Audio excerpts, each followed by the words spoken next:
Шилэн сайн ирсэн адал явдлыг онц сонирхолтойгоор өгүүлэх Түшээ таны чон зохиолын 2 болон 3 дугаар бүлэг M-Book аппликейшн болон M-Book платформд орлоо.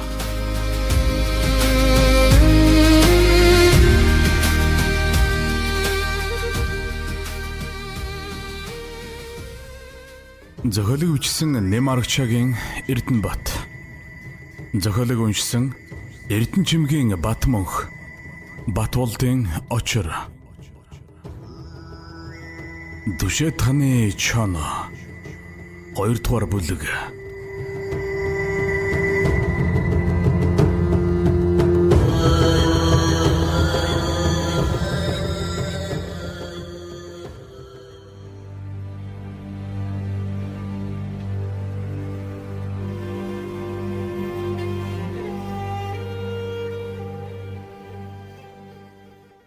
Намар орон наран барууна гудайжээ.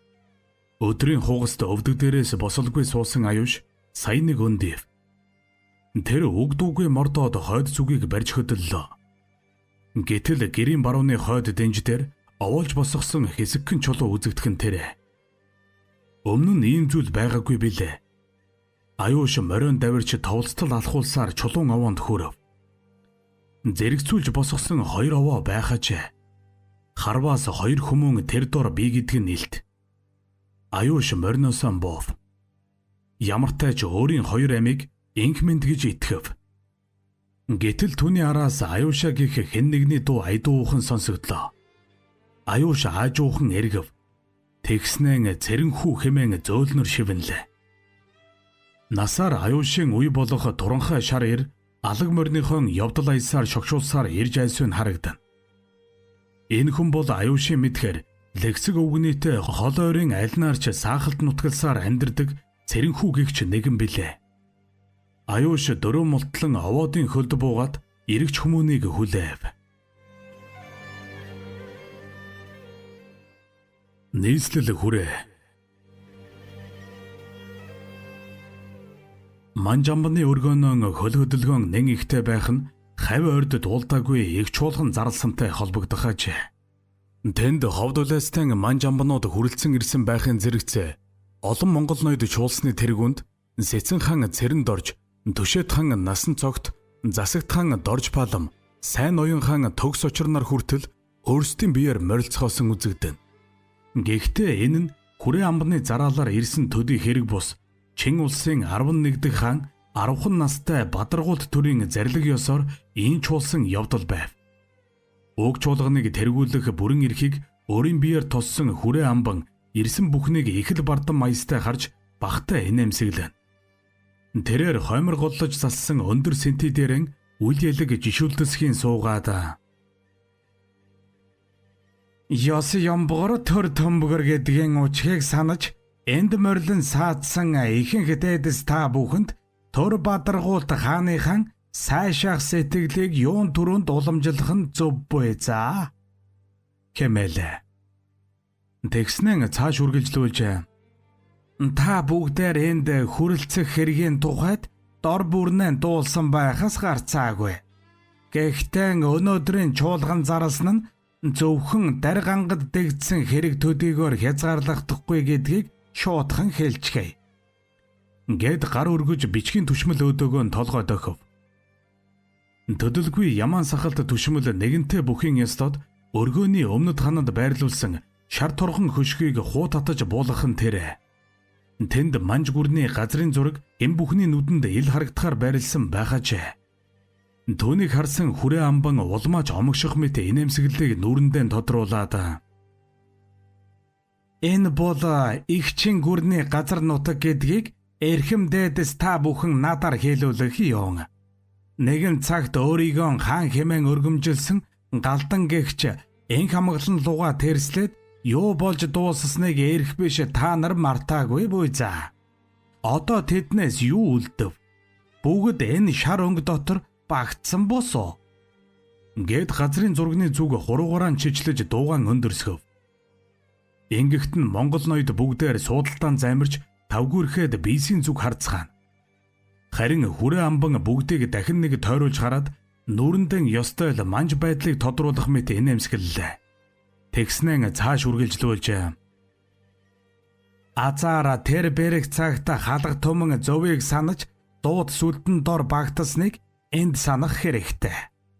Эстэгсэн бол баруун Монголын адил болоод дуусахыг гүйгэх газаргүй юм шүү. Хэмэвэ. Энэ бүхний эцэст түрүүнээс хойш суудалтан тогтож ядан байсан түшээд хан цэрэнд орж хоолой засаад бид эрт өмнгийн явдлыг багахан гадарлах улс. Бас өнөөгч мөн ялгалгүй. Гэхдээ энд цугласны уучрыг одоо болтол тааж чадахгүй мөнгөнөж суун. Бадаргуулт Тур хаан бидэнд хизээний мэдих түүхийг сануулгах гэж чуулган зарлаагүй байлтай. Гэж игдүүцсэн өнгөөр өгөөлөв. Үүнийг сонссон хүрээ амбан Аанайл найланхайтан инээмсэглээд Тэр тийм байлгүй яахав. Түшээд хантаа тогтож болгоо. Би бээр өчүүхэн зүрхийг гаргаж өмнгийн явдлыг сануулгах гэсэн нь миний мунхагийн төдий үйл. Харин одоо өнөөдрийн болоод хойчин явдлыг хэлэлцэх нь зүй. Хэмээлээ. Ховдын хязгаар. Аюуш морины амыг таталгүй явсаар наран шингэхэн алдад өвгөн ноёны хүрээг харжээ. Тэр шуудхан давхиад буух гэснэн багхан хаширлаж бүрий болтол байдлыг тандахаар шийдэв. Учир нь энд хүүхэн хоёр минь үнэхээр би аваас өвгөн ноён өмнөөс өрх тавьж бэлдсэн байж мэдэх. Хэрвээ түүнийг мэдсээр өөрөө гүгээд орчих бол хүүхнэн аврах нь бүүхэл хизээж даахгүй зовлонд унгаж мэднэ. Хэмээн сансных байлаа. Аюуш өндөр хонгор морныхоо нурууг төрхөн амраа гэж бодоод сүүдэр бараадуулж эмээлийг нь авав. Тэр өмнө жил нөхдийн хамтаар Ванданжатын пүүс рүү довтлохдоо отоонд орж буган халиу морноос хагдсан билээ. Аюуш ноёны хүрээ гэрүүдийн зүг нүд цавчилгүй ширтсээр суун. Тэнд сэжиг учиртай зүйл огтхонч мэдэгдсэнгүй. Тэгсээр юугүй л бүрийн нөмөрхөн тэрэ. Шуудхан давхиад буучгая. Яавалчиг яг. Энэ шивэнсэн аюуш эмээлэн барьсаар газраас угсхийн бослоо. Хотелуудын ноход чимээ анирдан эхнээсээ боргож эхлэх үеэр аюуш захын бор гэрийн гадна ирж мориноосоо буув. Тэр үнэндээ өвгөн ноёны өргөөнд юугүй л хийсэд буучхмаар байсан ч нэл хүрдэн хор хүргэхгүй гэх сэтгэл нь одоо хүртэл дийлсээр байхажээ. Тиймээс эл бор гэрт бууж байдлыг дахин нэгтлэхаар шийдсэн нь энэ. Аюуш мориноосоо бууж хантаарад чимээч өглгүйгээр өнөөх бор гэрт шуудхан яваад орчих нь тэр. Гэрт ганц тосондон байх нь даанчиг гэрэл муутай бөгөөд хүн байх шинжгүй ажээ. Аюуш гэрийн баруун руу гарах зуртан нүдэн дасгаж гэр доторхыг харна.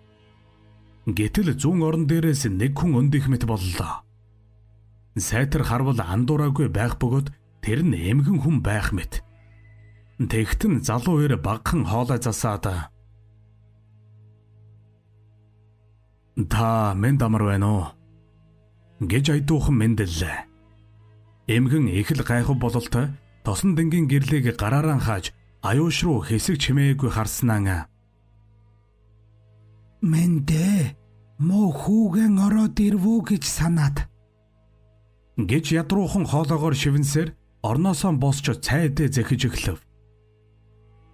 Аюуш хэдийнэ баруун хоймроо тухалжээ. Эмгэн дахиж өөр үг хэлсэнгүй.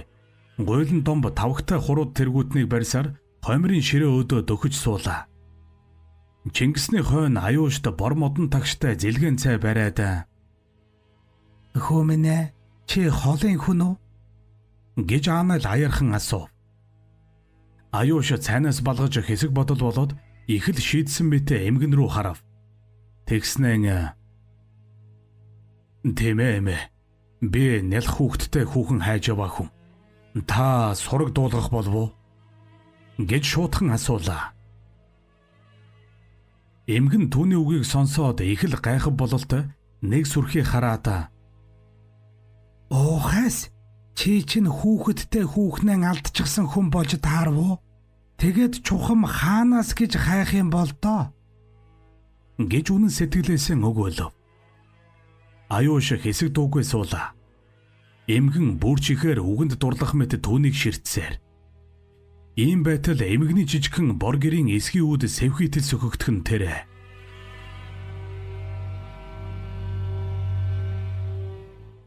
Дарганга.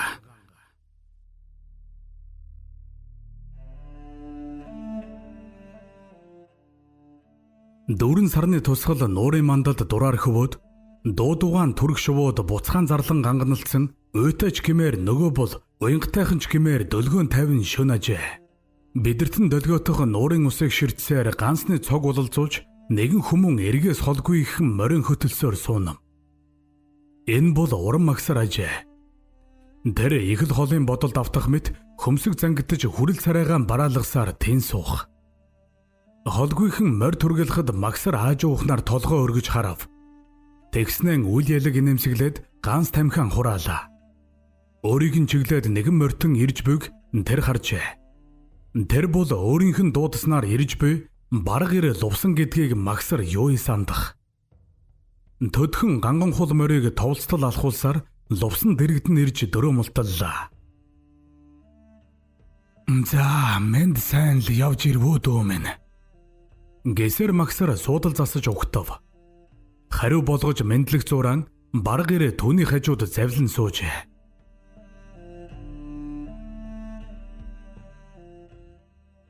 Ховдын хязгаар.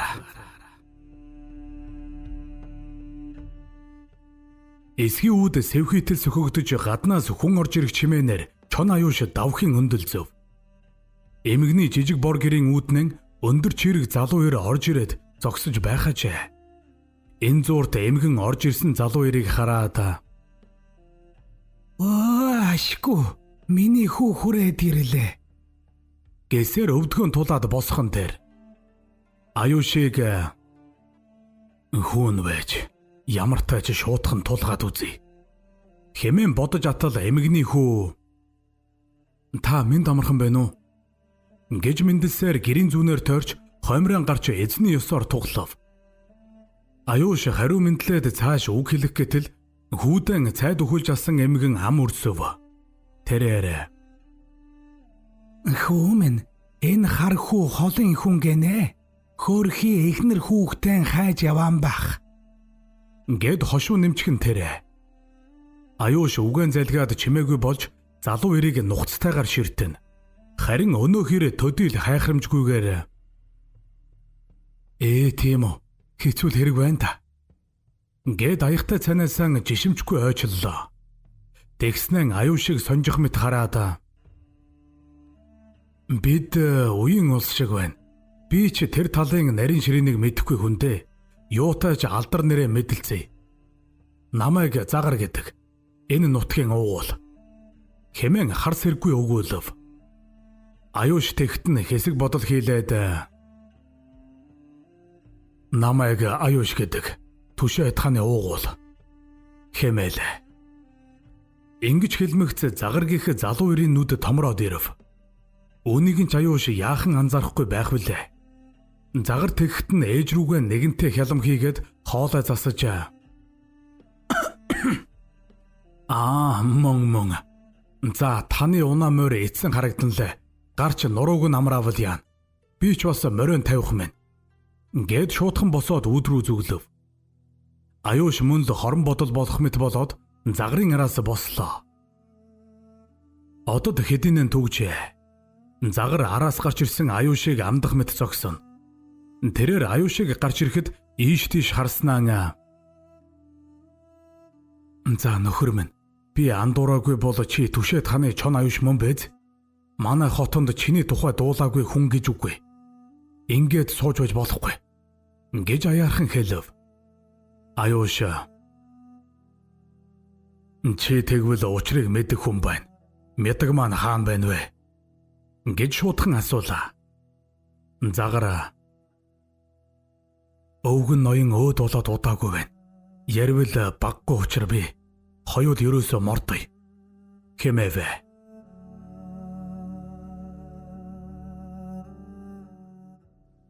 Дарганга.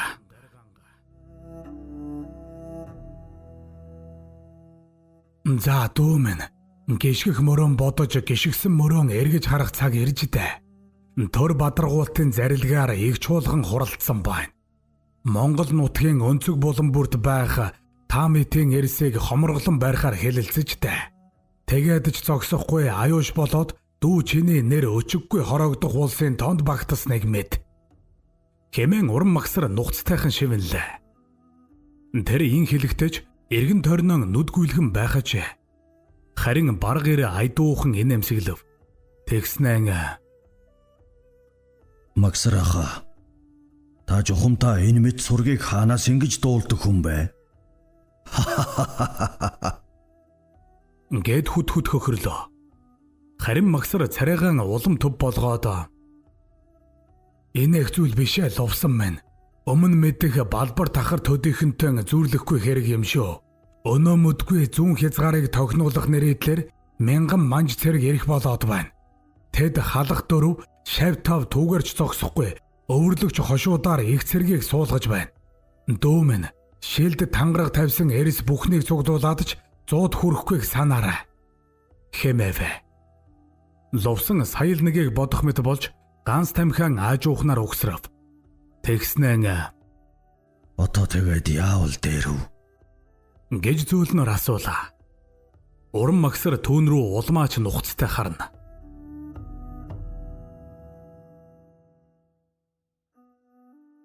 Өөрийн цолмон хагацж хараахан амжаагүй цагаач. Бараг лувсан ганцаар ганган хулынхаа нуруунд жишүүлдэсхийн явна. Тэр ихийг бодох мэт царай нэм баргар ажээ. Үнэндээ гагц өөрийн бус нөхдийнх нь ам элдний ирэн дээр болоод байхад ийм байхаас чи яах вүлээ?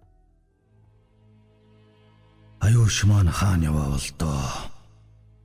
Өнөө хүүхнээсээ болоод өөрөө толгоогоо тушаачих үед. Хүний сэтгэл гэж хэмжээвгүй урсдаг цутгалан юм да. Юутай ч ойр байгаа хэдтэй хэл дуулгая. Магсарах хашир хүн баттай мэдээ дууснаас зайлахгүй. Гэж бодсон лувсан хулморон хөнгөн давраад салхимт дарцгалах нь тэрэ. Өөрийн шаргал туяанаар хулморны хөлөөс боссон тоос тэнгэр тэмүүлэн зурвслаад өнгөт орчлонгийн нам гүмийг эвдэх мэт дөрвөн туурайн газар дэлдэг чимээ бөглүүхэн нүргэлэн. Бараг ир морины амыг татах янзгүй давхсаар ургаж буй наран сөргөө уусч төдхөн үзэгдэхгүй болов. Бараг лувсан тэн одоод тоосонч дарагдаагүй ах үед хойноос өмнөдөг чиглэсэн 6 морьтон мордыг эргүүлсээр гарч ирмэгцэн шуутхан явж ганг нуурын хөвөөнөө дөрөө мулталцгаав. Тэд бүгдээр мордын хазаарыг мултлан ногттой үлдээж услах зууран ойр зуурыг ярилцах ажээ. Тэдний толгой болох зэвэг тэртээ тарагдах 2 гэрийн зүг хараа тавиад хөмхий зуухан цаанаалт нэг санааг агуулсан байт. Зэвэг хэсэг тийм байснаа бусад руугаан хараад нөгөө уран магсар гихчин тэртээ угтаан ачид засгийн хошуунаас ирсэн цагаач. Энд бас ч нэртэй болсон нохой.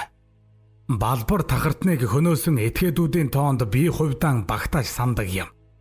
Хэдүүл магсрынд буунаа гэж шийдмэгхэн хэллээ. Ингэхтэн түүнийг дагалдаж явсан эрсийн нэг болох болоо битээ өвөрлөгч ир молом. Хэдүүл шууд очоод барьчих хэрэгөө гэж хэнэггүйхэн асуув. Зэвг хариуд нь учиртай инээмсэглээд үгүй дээ молом минь. Тэр өчиг алдахгүй нохой. Тэгээд ч нотлох зүйлгүй бол бид түүнд хэрэг тохоож дөнгөхгүй. Бас ч тал тохоо ихтэй хүн шүү. Ямартай ч буугаад мордно. Гэж хэлмэгцэн усууж хансан өөрийн морийг хазаарлаж орхилоо. Энэ нь мордыг гисэн дохиож. Төдил удалгүй 6 морьтон уран магсрын уяан дээр буулаа. Уяанаас зэвэг тэргүүлсээр гэрийн зүг алхахад гэрээс магсар гарч ирж нохоо хорсоор угтав. Зэвэг ажиггүй инээмсгэлсээр "За магсараа намарчаа тавлагоо" гэж мэдлээд гэрүүд оров. Магсар хариу мэдлээд бүгдийг орсны хойно нохоогоо сул орхиод төрхөн бодолд автаж хэсэг зогсов. Тэгснэн гэр өдөө тайвуухан алхаад явж орлоо.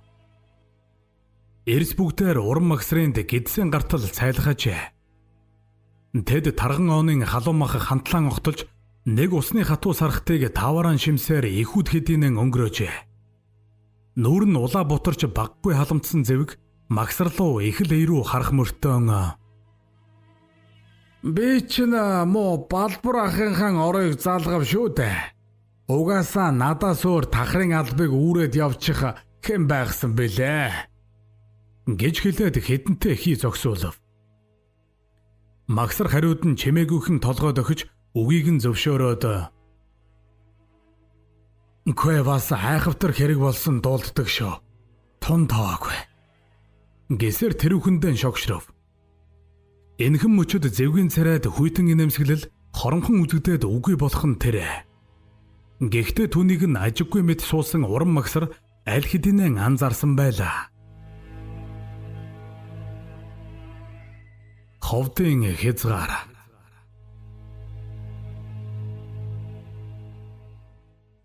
Атратын дүнхий их улсын нэгэн бэлд аюуш загар нар мордыг хөтлөж тамхилсаар сууцгаана. Загар бээр өвгөн ноёны хүрээнд болж өнгөрсөн бүхнийг өөрийн мэдэх хэрээр аюушд ярьж дуусгажээ. Аюуш хөмхий зуусаар бодолд автсаар байх. Харин загар санаа нь илтэд зовнсон байртайгаар аюушийг ширтэн. Хэсэгтийн суусан аюуш уртаар санаа алдаж шанааны булчингаан гөрвөлцөл шүд зуугаад загар руу харав. Түүний нүднээ загарт талархсан өнгө илт байхч өс буцалсан араатны төрх үзэгдэх ажээ. Аюуш загрын мөрөн дээр гараа зөөлөн тавиад "Гэлалаа нөхөр минь, эрлийн үзүүрийг чихтэй болговч." Хэмээснэн дууга хоромхон намсгаж "Гэргийн минь жамбалд, хүү минь жомогт яваан бидтэй." Хэмээн шазууртайгаар шивнээд газраас босов. Загар энэ удаад үг хэлэх гээд чадсангүй. Үнэн дээр юу гэхээч мэдсэнгүй хийдимэл аюушийг дагаж газраас бослоо. Аюуш өндөр хонгор мориндон чимээгүйхэн мордоод загар руу эргэж харав. Тэрээр "Сайн нөхөр минь, би чамд өртөө боллоо. Сайнны өрөөл байхаваас хожим уулсан үсттэй." Гэчгээд морины амыг огцомхон эргүүлээд хад чулуу бутартал довтолгож одох нь тэрэ. Харин загар аанайл үг дуугүй хэвээр чон аюушийн араас гарч мун газартаан үлдвэ.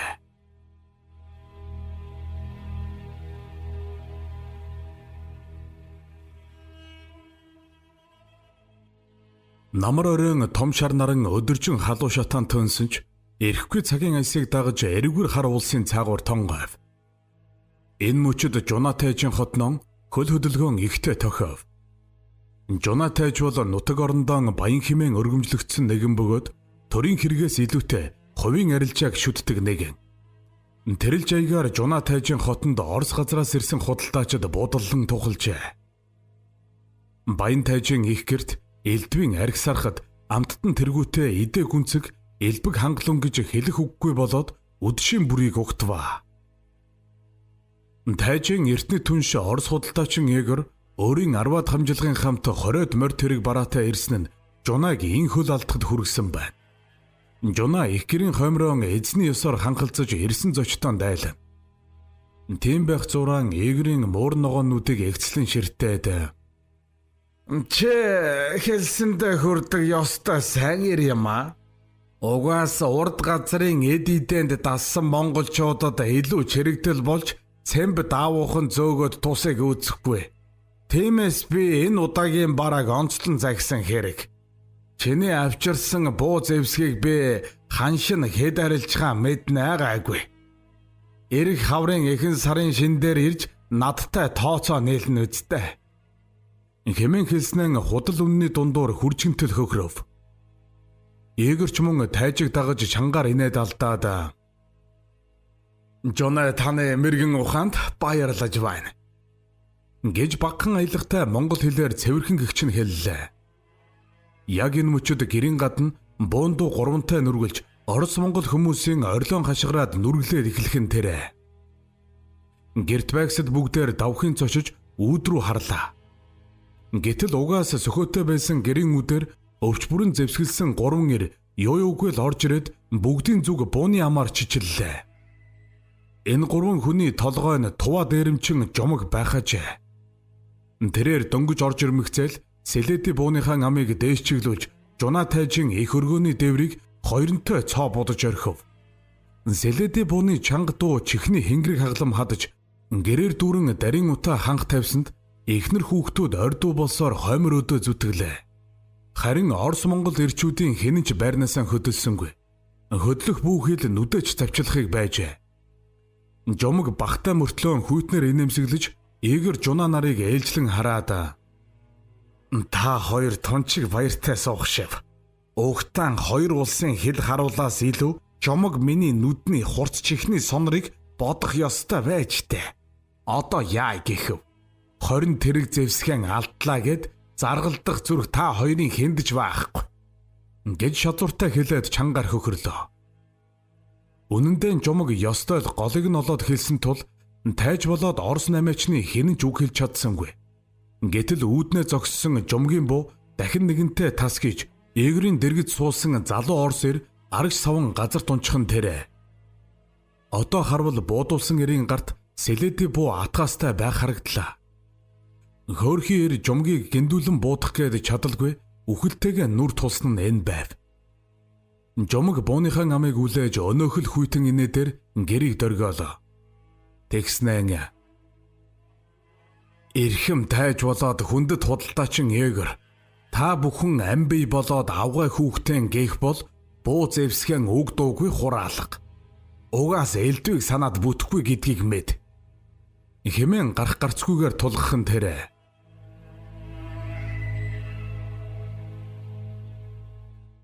Эртлэн мандсан дүүрэн саран барууна хэдийнэ хаяалжээ.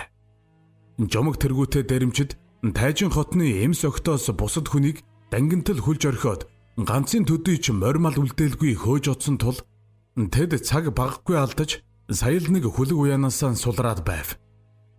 Гэвч явган нүцгэн улс бэлчэрт байгаа адууг төхүүлж хөл залгана гэдэг бас л их хугацаа орохоор байв.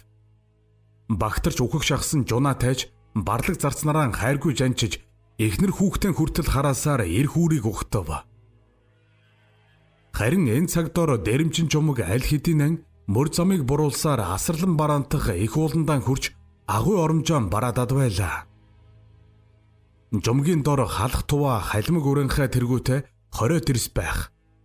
Тэд бүгдээр амар олзонд дулдуйдж 10 өрөө бодолгүй өдөр хоног өнгөрөөдөг улс. Сүүлийн 3 сарын турш 2 улсыг дамнаж чихнүүд чилээснийхэн хэргийг жомог тэргүүтнүүд өнөөдөр ийм бүтээжээ. Эрсэн ихэнх нь агуйн ингээр нэг хайрцаг савтай зэвсгийг хурааж байх бол зарим нь тарган хоньны бүхэл мах шархыг шарж чанахыг чансаар суухав.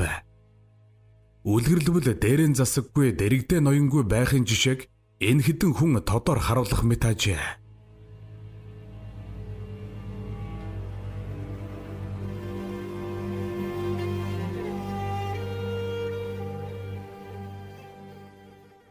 Наран оройдоор голлоод жингүүд тохиожээ. Хавсаа дэмүүл 2 цөвтөр хідэн агт хөөсөөр хөхиргийн усан дээр ирэв. Тэд шөнжин явсан нь элт бөгөөд унаа морд нь баггүй хөлстэй үзэгдэн. Хавсаа инэмсгэлсээр дэмүүлүүд хараад нутгийн дээс алхлаа, одоо араас хэн ирнэ гэхвэ хөө. Эндээ цайлаад мордъё. Гэсээр морин хантарж орхив.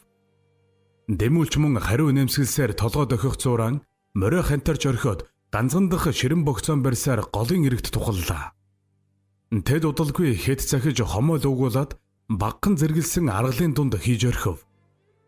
Түүнээс төдил удалгүй 2 ир хээрийн ил гал дээрх жижиг ширмэн тогоондон борцай буцалгаад тарган хоньны чанад загсаасан махыг зайгүй үүсээр сууж байлаа.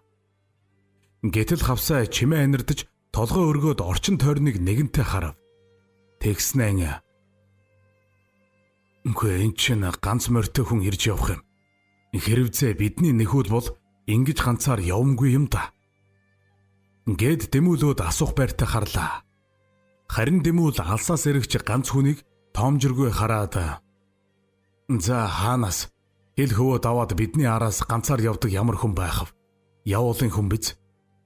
Хэмээснэн тогоондох тарган хоньны махнаас нэгэн бүхэл мөчийг ясан савхаараа сурмаг хатгаад өмнөө байх ширэн богцон дээр нь талбив. Тэр шүлсэн гүдхийтэл залгиад инээмсэглэх ажээ. Алсаас ирж байсан хүн одоо дэрэгдэн иржээ. Түүнийг харсан хоёр ир зэрэг шахам дуу алдсаар өндөлзөв. Тэр хүн нь түшээд ханы чон хэмээх аюуш байлаа. Аюуш чимээгүйхэн ирж мориноос буугаад хоёр нөхрийнхөө дэргэд суусан хойноол мэд мэдэв. Тэгтэн хэрэг биш гэдгийг ухсан өнөө хоёр нь ч мөн инээхийг больжээ.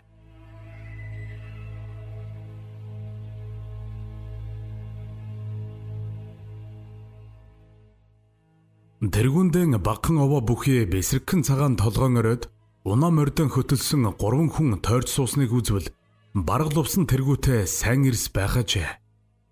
Лувсан үг хэлэх мэт суух бөгөөд хоёр нөхрөө ээлжлэн ширтэж сум хэрийн хаш суруултай тохоо хэрийн хар гансыг зайгүй унгасгана. Тийм байтал шууг мэт хурцхар нүд шавилхан биетэй туранхаа ир их л эгдүүцсэн мэт тэрүүхэндэн инээмсэглээд ловсон минь би дуугаас хар толгоогоон дэнчин тавьсан улс бишсэн бэлөө. Одоо яана гэж хинээс айх вэ? Хэмээн эрслэн хэллээ. Энэхүү шөрмөс мэт хар ирийг сэдэдгэх бөгөөд цахар 8 хошуунаас цууд гарсан нэгэн. Сэддийг тийм хэлэхэд ловсон өдөөс нь хэсэг харж сууснаа хүд хүд инээгээд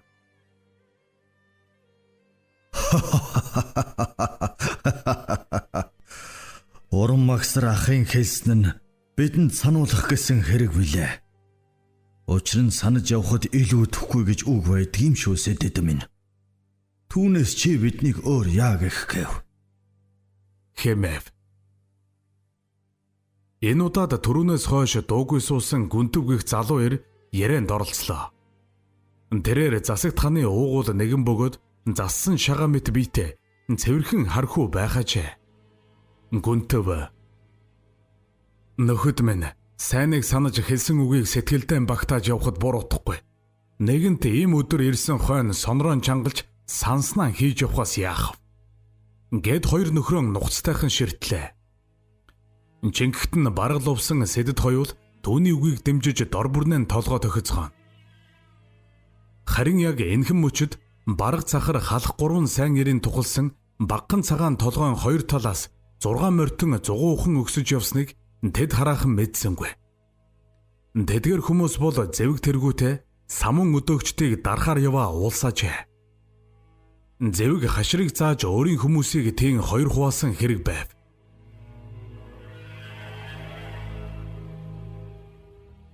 За, гурвуулаа одоо мордъё. Өдрөөс шүн үлзийтэй гэдэг шүү дээ. Хэмээгээд бараг лувсан газраас босов. Гэтэл лувсан чийч нэг гэнтлээ дээ. Гэх зэвгийн дуу хадаад чангаар хөхөрхөн сонсогдлоо. Лувсан хоромхон толгой өргөж дуу гарсан зүгт хараад өндөх гиснэн болж аажуухнаар буцаад завлан суув. Зэвэг хоёр дагуулынхаа хамтаар толгойн өрөөд дөнгөж гарч ирж байх бөгөөд өнөө хоёр нь өөрсдийнх нь зүг цахиур бууг шагаасаар ирэх ажээ. 3 ир нэгэнтээ бийсийг хараад зэвэг тийш харцаан тогтов. Үүнтэн зэрэгцээд яг ард нь мордын хөлийн чимээ мөн сонсогдлоо. Тэр нь толгойн эсрэг талаас өгсөн зэвэг тахрын 3 дагуул ажээ. Зэвэг 3 ирийг харж чанга хөхөрсөөр. Одоо туусгүй. Та нар хавханд орсон гэж мэд. Гэд өмнө нь морьтойгон ирж зогсоно. Тэгснэн дагуулууд руугаан хандаж "Юугаан харсан бүгдийг бариад хүл" хэмээн зандарлаа. Ингмэгцэн толгойн эсрэг талаас гарч ирсэн 3 ирийн хоёр нь мориноосоо буун харайж сурдээс барьсаар лувсан нарлуу зүтгэв. Гэвч тэд дэндүү их басамжилж буйгаан даанч мэдсэнгүй. Төрүүнээс хойш чимээгүй суусан 3 ир өөдөөдөөсөө харж үл ялэг толгой доглоо. Гүнтв сэдэд хоёр яг л цагийг хүлээж байсан мэт өнөө хоёрыг дэрэгдэн ирмэгс гялсхийн барьж авлаа. Үүнтэн зэрэгцээд бараг лувсан угсхийн босч өмнөө байх зэвгийн унаа морьных нь урд хоёр хөлөөр нь давхар хамаад газардуулж орхих нь тэрэ. Энэ үмэн дунд цахиур буу хоёронтой нүргэлсэн ч байгаан онсонгүй. Сандарч твцсэн зэвгийн дагуулууд өргөсөн мордынхон хөдөлгөөнд тэртээд сум гарцдсан тэр байжээ. Үүнээс хормын дараа гэхэд зэвг тахрын хоолойд бараг лувсангийн хурцгаар хутгах тулж хоёр дагуул нь улаан үрээрэн хайрах төрсөнд даруулсан байлаа. Лувсан морьтой хിവэр байгаа 3 нэрийг тойруулж харснаа зэвгийн нүд рүү нэгслэн ширтэж Хавха лавхан болж сурах хэрэгтэй байж таа. Хар толгоондоо хайртай бол хүмүүсээ буулга. Хэмээн тавиухнаар шивнэлээ. Зэвэг үг дуугүй толгой дохлоо. Түүнээс төдөл удалгүй багхан цагаан толгоон оройд зэвэг тахар тэргүүтээ 6 эр суран хүлэгтэй хоцорч бараг лувсан тэргүүтээ 3 эр олзны морд буусэлт тэргүүтнээр гар ганцгийг дүүргээд уруудаж явлаа.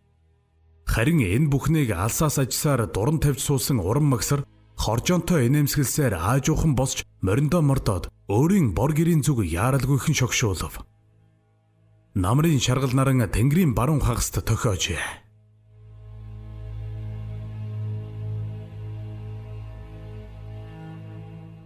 Ховдын хязгаар.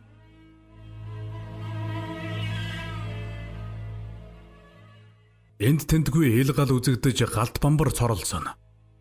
Жуна тайжийн буйнаар олзонд хансан жумаг бэр хадан агуунхан хойморт тухлаад эрсийн хамт наргихажээ. Тэд ёстой л хундаг тавилгүй хүртэж хутаг тавилгүй зоглосоор байх билээ. Жумаг өөрийн эрсийг тойруулж багтаа ширтснэн мөнгөн аягтай сархтыг халигаан байж залглаад бид 3 сар хөөцөлдсөн их хэргийг хялбар хаан бүтээлээ. Эндээс өөрсдийн зэр зэвсгийг сэлбэд үлдсэнийг хатуу эдээр сойлно. Одоо ахаад цахиур буу унгасгаж явах хэрэггүй боллоо биш үү? Өнөөдөртөө сайхан амраад ав. Оо, эд. Гэж хэлмэгцэн уул хадыг дөргтөл хүр хөхрөв.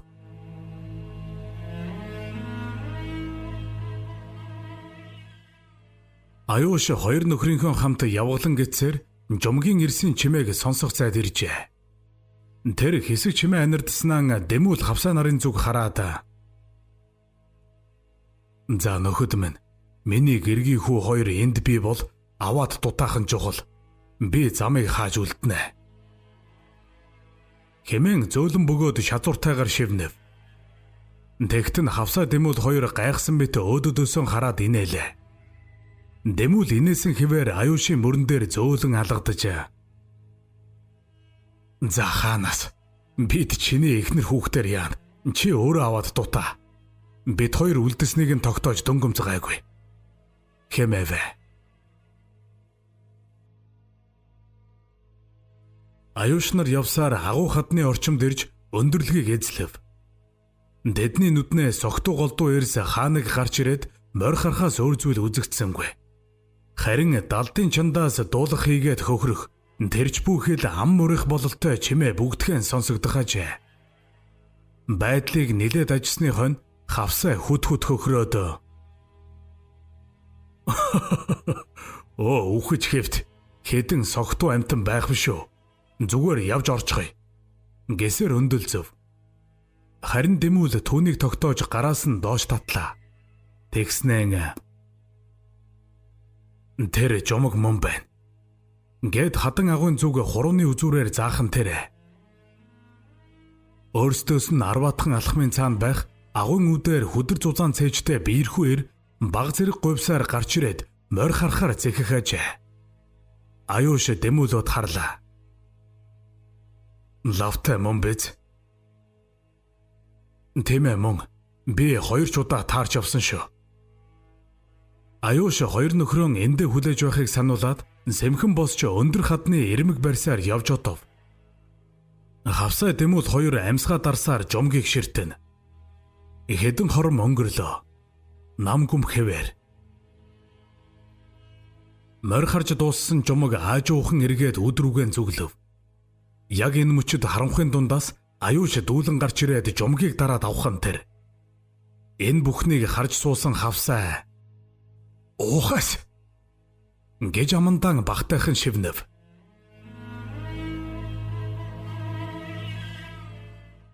Өглөө наран хэдийнэ мандажээ. Агуйн ингээр нэг тарж ундын сундын унтсан ирчүүд эхнээсээ өндөж эхлэв. Өвн цуван дээшилсэн тэд жумаг толгойлогчийн үгүй байхыг сая л нэг мэдсгэж ойр хавааран эрэл сурал болж эхэллээ.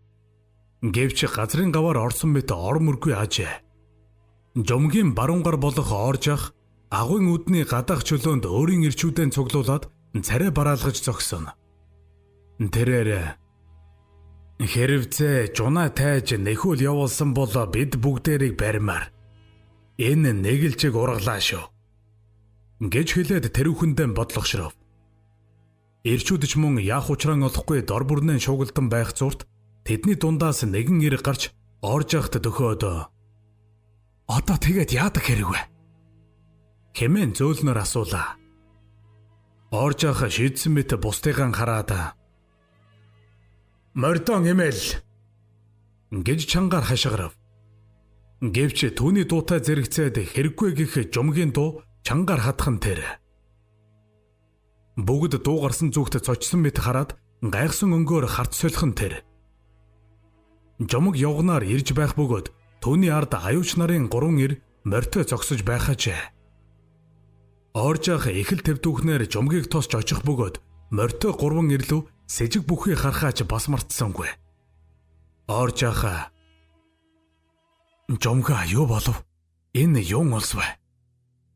Гэж асуувал жумаг томжиргүй инээмсэглээд бидний адил хүмүүс байна.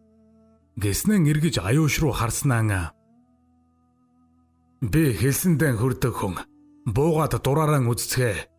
Сайн муугийн аль наарч би худал хэлж яваагүй хүн шүү. Гэснэн жижигхэн хөх чулууны өмнө очиж газарт завлан суулаа. Ингэсний хойно төдхөн л жумгийн өмнө чансан мах сүгэнсэн арх цэгээ тэргүүтнийг бусд нь авчирч тавихажээ. Хавсаа дэмүүл 2 аюуш руу эргэлдсэн байртайгаар харна. Харин аюуш морносон шийдмэгхэн бууж цулбууран нөхөддөн өгөөд агуйн үд рүү шуудхан л явж орхон тэр. Жумаг үлдсэн хоёрынх нь өөдөөс харж багтаа инээмсгэлсээр мах огтолж суун. Тийм байсаар хэсэг хугацаа өнгөрлөө. Агуйн үүдээр аадрын уулмэт дүнсгэр царайлсан аюуш ганц нэгхэн гიშгэлсээр гарч ирээд жумгийн зэрэгцээ суув. Тэнд хинч дугарсангүй. Харин нам гүмийг эвдэж жумаг би эсгэллөө. Жумаг би худал хэлэхгүй. Эхнэр хүүхдийн чинь одоо хаана явааг тэнгэрл мэдэх үз. Та 3 унтлаад яв. Чиг нь жаахан бурууч бид ижилхэн заяатаа уулс. Хэмэв.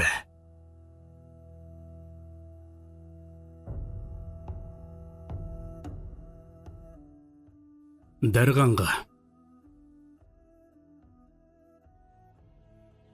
Алтан өнгөт том шар наран ариун ганг нуурын мандалд өдөржин наадаад сая л нэг ирэхгүй шингэжээ. Шингэж буй нарны улбар туяагаар өвчсвэлсэн бидэрт тэр нуурын хойд эргээр ганц морьтон яаралгүйхэн гэлдрүүлэх нь уран магсар байлаа. Тэр аажуухан явсаар үнэндээ октоос яараагүй гэдг нь илтэд байв. Түүний нүднээ тэртет харагдах багхан цагаан толгой үзэгдэх үед магсар үл ялэг инээмсэглээд морин давирч шогшуулв.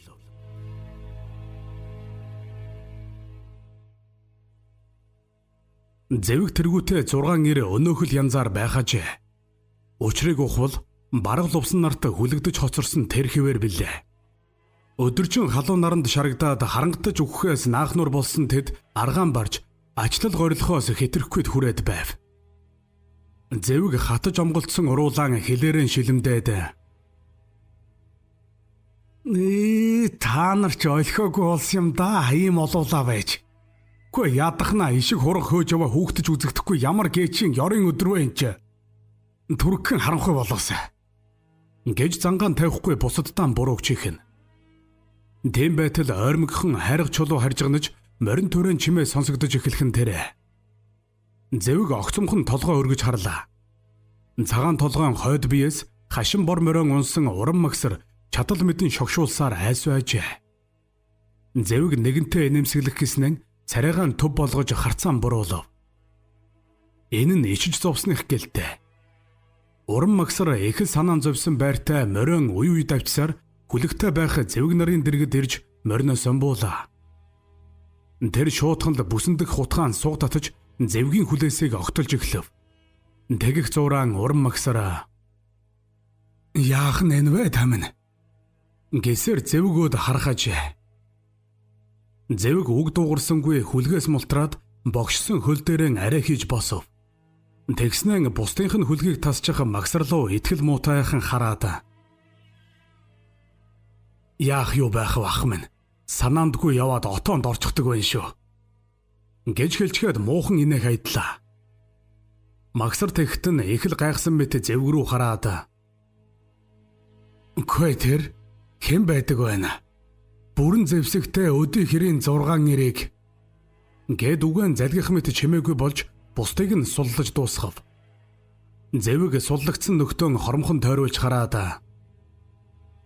Мо бараг лувсан 20-д хүнтэй явж байдаг шүү. Даан ч нэг гинтчихлээ. Гэж хэнэггүйхэн хэлээд хатсан уруулаан аанэл шилэмтгэн тэр. Магсар толгойс ихсрээд мод толгоогоо гаргаж газарт суулаа. Тэр бас айхавтарлууд юм да. 20-д хүнтэй байна гэхийг бодоход цаана нь бүрч олон хүн байж мэдэх шүү. Хэмээлээ. Зэвг хариуд нь их л хурдан толгой дохимогцсон аятал зассан байртаагаар магсрын хажууд очиж суув. Тэгснэн харангадаж үхэх шахлаа байна. Магсрахаа бид танаа руу очно да. Явган нүцгэн өөр хаачна гэхүүлээ.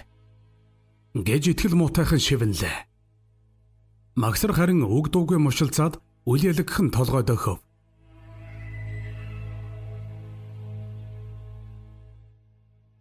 Саран их талын гол хавийг бариад тэнгэр даргамтсан мэт тогтжээ. Лувсан тэргүүтээ 3 нэр чимээ энергүйхэн гэлдэрсээр нэгэн их хөмөгт тулж мордын амийг татав. Тэдний хинхэн нь дуугарсангүй.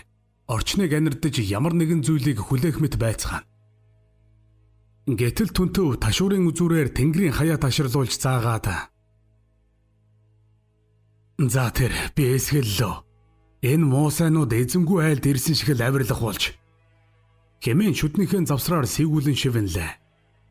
Бараг лувсан тэгтэн чимээгүйхэн толгой дохиод 2 нөхөр өөдөө харав.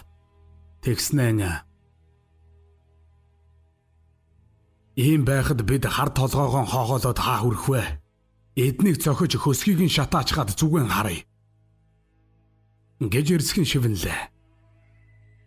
Гүнтөв сэдэд нар ч мөн толгой дохиж бараг лувсангийн үгийг дор бүрнээ дэмжинэ. Тэд хормын дараа гэхэд дөрөн дээрээ өндөж тэнгэр газрын заагт хөврөх багхан хөсгийн зүг уулгалан довтлох нь тэрэ. Сайн мордын хөлний хурдаар эвхэгдэх мэт хорох газрын ирэхээр хөврөх хөсөг нүднээ улам бүр тодорсоор.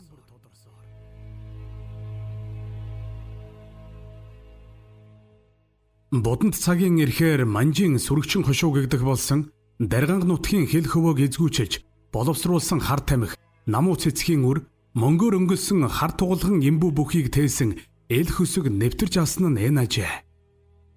Гэвч 10-аад буутаа ирсээр хамгаалуулсан 20 дүхэр тэрэг бүхээ уг хорт хөсөг даанч халах нутгийн гүнд хэргийн гүйцээхээс нэгэн өнгөрөв. 3 монгол ир сүр туухаа хадаж шөнийн харанхуй хээрийн салхиар хамжаар болгосоор хөсгийг хормын зуурт буулгаж авах нь тэрэ. Унтаа сэрүүний хооронд үүргэлж явсан 10-аад харгалзагчдын нэгэн ч захиур буугаан хүний урманд сумалж чамжсангүй. Хөсгийн ойрмогхон харь хилийн 20 улсыг сөхрүүлж суулгажээ. Тэдний дотор 2 ч монгол хүн байх бөгөөд лувсан тэднийг харах бүртэн хорсох сэтгэлийг хүчлэн барьж зогсоно. Харин гүнтөв сэдэд хоёул тэрэг бүрийг үхрээсэн салгаад бүгдийг нэгэн дор болгон цуглуулж байх. Ингэсний хойно тэд галт бамбарыг хөсөг дөргөж төдхөн тэнгэр тулсан их улаан гал дүрлсэн бадамлваа.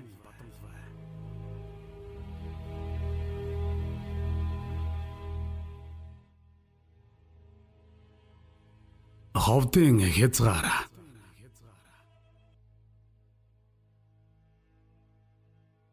Хөтөлгөө хийгээд унлаг болох хосхаар халзан мориор гойсон 40 гаруй насны хүдэр ир эмээл дээрэн жишүүлдэс хийж суугаад яралцтал хатруулна. Төвний гарт мөнгөн тоногтой 7 баримын тэнзэн дашуур атгастай байх бөгөөд хар торгон дээлийн хормойн морины явдал аясаар сугсарч хилэн малгайных нь галуулаан залаа салхин зөөгөөр бадамлан хийсэх билээ.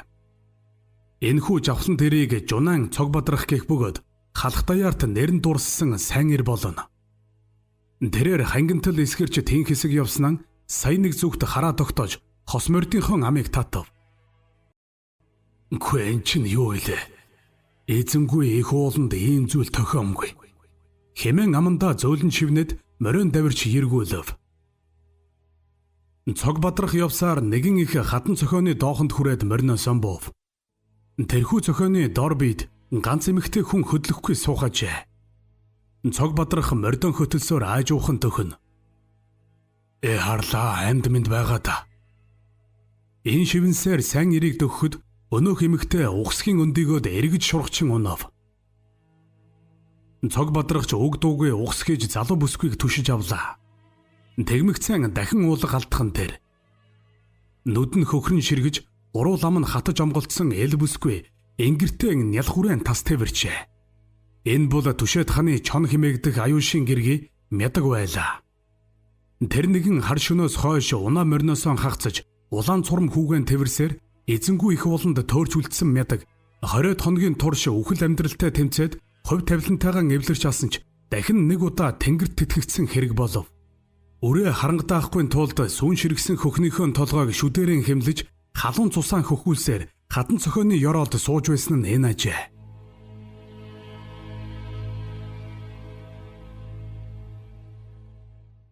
Тэнцвч тэнгэр хол гихчээр хань үр хоёрынхон сургийг гаргаж чадахгүй энэ хүрсэн аюуш морины явдал аясаар чимээгүйхэн гэлдэрч газар ширтэн. Харин түүний хоёр талд явах дэмүүл хавсай нар BBC-г харсаар үг дуурч зүрхлэхгүй байхажээ. Тэн хэсэг явсны хойно аюуш морины амийг татаж гинэт зогсхон дээр. Хавсай дэмүүл хоёул гайхсан харцаар аюуш шиг ширтэн. Тэгтэн аюуш айдуухан инээмсэглээд. Нөхөд минь гэлалаа. Хэрэг нэгэнтэй иймд хүрсэн хойно би ингээд замсалъя. Та хоёр минь өөрсдийн хэргийг боддоо. Хэмээн зөөлөн шивнэлээ. Хоёр нөхрийнх нь хэнэнч дуурсангүй. Чимээгүй л биеийг ширтэн. Аюуш цааш үргэлжлүүлж. Гэргийн хүү хоёр минь мэд бол би олохтой л олно. Жумгаас газрын баримжаа мэдсэн хойно болох биз. Та хоёр минь надад сэтгэл чилээлтгүй. Хэмээн шийдмэгхэн хэлвэ. Дэмүүл тэгт нь үйл ялэг толгойд өгснөн сая л нэгийг онцлон санав бололтой нүд нь хурц болж ирээд. Чиний зөвөө. Чи олохгүй бол хэн олох вэ? Харин бодолтой сэргийг яваарай. Зуугуул үг их дуулдах болсон шүү. Бид мэтийн улсыг нэг мөр дарахаар манжин их сэрэг халах нутгийн өнцөг болон бүрт хурж дуулдсан. Ховд улаастан амбаны газруудад төрүүч нь ирсэн гэнвэлээ. Хэмээн зөвлөг сануулахын тэг дундуур өгүүлв. Аюуш хариу болгож толгой дохиод хоёр нөхрөө ээлжлэн харснан үг дуугийнхэн морины амыг эргүүлв.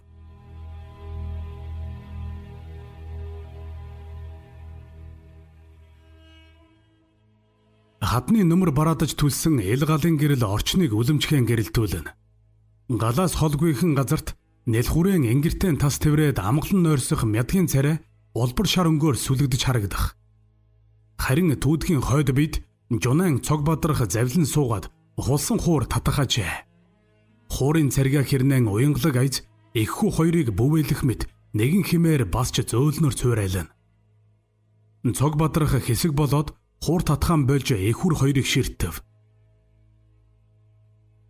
Их амтны сэтгэл гэж даанч энгүй юм да. Хөхөө хагдатаад халуун цусаан юулж суудаг шүү. Айда бид эрх хүнлэгэн. Хэмээн ганцаараа ярьж суусан цог бадрах үйл ялэг толгойс ихсрээд тэрүүхэндээ инээмсэглэв. Тэрээр галд хэдэн мод нэмж сэргээгээд тэнгэр ширтлээ. Түүний нүднээ тэртээ олон жилийн өмнө тэнгэр болж одсон хөөрхий ихийнхэн дүр тодрон харагдах мэт болов. Сайн ир жунаан цог бадрах хэнгэнтэл санаа алдав.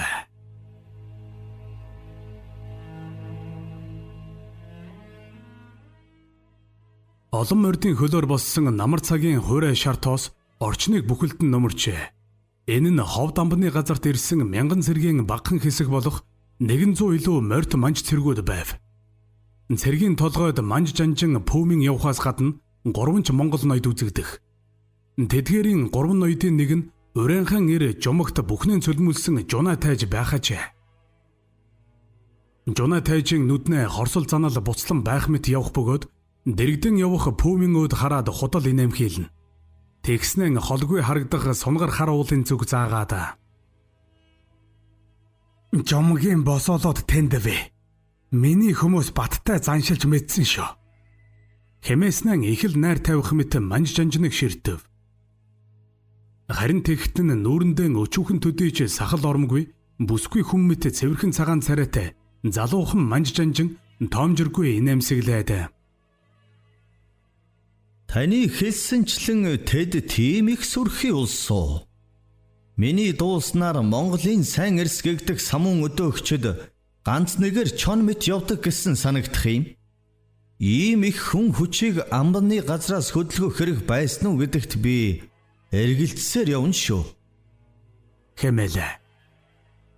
Жуна их л сандрах мэт болж залуу жанжин өөд хурдхан шиг мэхэв. Тэгсний хойно Аанайл худал инээмсэглэж Таны дуулсан ташаа биш ээ. Гэхдээ энэ жомог бол өөр шүү. Тэр Монгол хүн биш. Хойд нутгаас олон хүний хүчийг цуглуулж бэлтгэхэд Монгол газарт тонуул хийж татсан этгээд.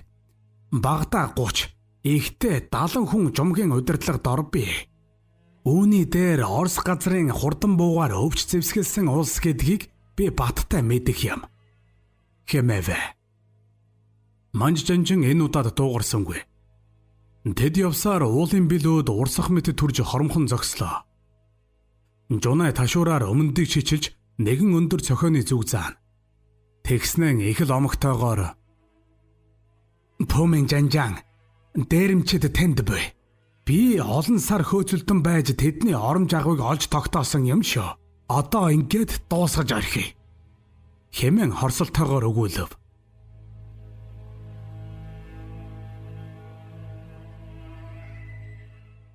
Их хатан цохооны доод бэлд жомгийн оромж агвын багхан үүд харлаж харагдана. Агвын үүд орчмын газраар уур утаас авсаж уяатай морд ялаархан байгаажээ. Мөн гадаа 5-6 орчим эрс байхаас өөр олон хүн үзэгдсэнгүй. Гэхдээ тэдгээр ирсэн хинэн ч ойрхон ирээд өөрсдийг нь бүслээд буй манж цэргийн талаар харааваагүй байлаа. Манж жанжин Пүүмийн өтгөн хар хөмсгөн зангидаж хэсэг болсноо гараа дээш өргөж багахан дохив. Үүнтэй зэрэгцээд өдөд сум анир чимээгүй гялсхийн нисэж өнөөх гадна байсан ирчүүд үхэдхийн унцхаахан тэрэ. Ингэсний хойно дайны туршилгаар нэн дадмаг Пүүминий хориод цэрэг ямархан ч чимээ гаргалгүйгээр махир сэлмэн барьж агуйн үүд рүү дөтлөв. Бусд нь галт буугаан зэхиж бэлэн сууцгах билээ. Яг энэхэн мөчөд агуйн дотроос огтын ажиггүй байсан жомог хэнэггүйхэн алхасаар гараад ирэхэн тэр. Жомог гарч ирмэгцэн олон манж цэргийг хараад дороо нам зогсов. Тэр бүгдийг тойруулж хараад хүйтнэр инээмсэглэв. Манж цэргүүд ч шуудхан довтлоо. Ирвэс мэт шалмаг жомог сэлэдий буугаан суг татмагцсан хоёронтой буудаж амжсан ч дал мөрөн хаг завчуулаад сөхөрч унахан тэр. Үүнийг нь харсан Жуна уухаас хэмээн дуу алдсаар босч ухсхийлээ. Пүүмийн ч мөн дараагийн дохиог өгч олон манж цэрэг агвын үүдөөд түрхэн шуугсаар орж явчихав. Тулаан мах чанаж болгохын зууртал дуусгавар болжээ. Жомгийн 50 орчим ирсийн тал нь нүгсэн байх бол үлдсэн нь Пүүминий хөлд сөхрөн суусан үзэгдэн. Баруун мөрөн хаг завчуулсан жомогч тэнд байх билээ. Энэ тулаанд хамгийн ихээр хөөрч баярлсан хүн нь Жуна тайчтан байлаа. Тэр жомгийг хүйтнэр ширтэж тогтож ядах зууртан ташаанд зүүсэн махир сэлмнийхэн ишнээс барьж тавин омогдоно. Харин залуу манж жанжин огтын ажиггүйгээр хүн нэг бүрийг анхааралтай ширтсээр зогсох ажээ. Агуугаас орс үсэгтэй модон хайрцаг бүхий зэвсэгнүүдийг манж цэргүүд зөөсөөр бүгдийг гаргаж жанжныхаа өмнө тавьсаар байх. Пүүмийн энэ удаа тэдгээр их зэвсгийг харж нэгэн удаа таалалтайхан инээмсэглэв. Жуна ч түүнийг нь анзаарчээ. Жуна Пүүминий өмнө очиж ёслоод өмнө нь хэлж байсанчлан эдгээр зэвсэх нь мунхаг миний өмч болох байлээ. Жанжин та миний үгийг болгоож хэргийг эндэн шийдвэл бибээр таныг хэрхэн баярлуулахаа мэдэх юм шүү. Хэмээн итгэл муутайхан шивнэлээ. Манж жанжин тэгтэн эгдүүцсэн байртайгаар инээмхийлснэн Зевсхийн худалдаа хийх нь чин гүрний хуулинд хориотой гэдгийг тааж та сана. Эдгээрийг ховдын амбанд хөргүүлнэ. Та заалдах аваас надтай бус амбантай л уучраа олох ёстой болохондэ гэж шулуухан хэлв. Энэ удаад Жуна энэх гэдэж чадсангүй. Хий димэл Ярвайскийгээд уруулан шатвалцаар багхан бүхийлөө. Тэр үг дуугүй эргэмэгцэн жомог дээр харцаан тогтоогоод хөшөж орхихон тэр. Жомог өөрийг нь тавлах мэт инээмсэглэн байхажээ. Жуна чимээгүйхэн алхасаар жомгийн өмнө очив. Тэр сэлмнийхэн ишийг чангаар хатгалаа. Тэгснэн чимо нохо тавлаж байна. Гайгүйч хэвтнэ. Гэж шүдний завсраар сэгүүлмэгцэн махир сэлмэн суг татаад ганцхан удаа шир хийтэл буулгачихын тэр. Туваерийн толгой Жуна тайжийн хөл дор хөсөр унжээ. Төвний муур ногоонууд хоёронтой хурдхан завчлаад таг гөлөрхөн тэр. Манж жанжин их л гайхсан байртайгаар Жунаг ширтсэн ч тайж нэгэхэн ч чацав хийсэнгүй. Пүүмийн чимээгүйхэн инээмсэглээд цааш эргэж унаа морныхон зүг алгалаа. Жуна тайж чинэрч хүрэнтсэн нүрнээсээ өөрийн хөрсөн цусыг багхан боловч хүчээр буулгаж уртаар амьсгал авав.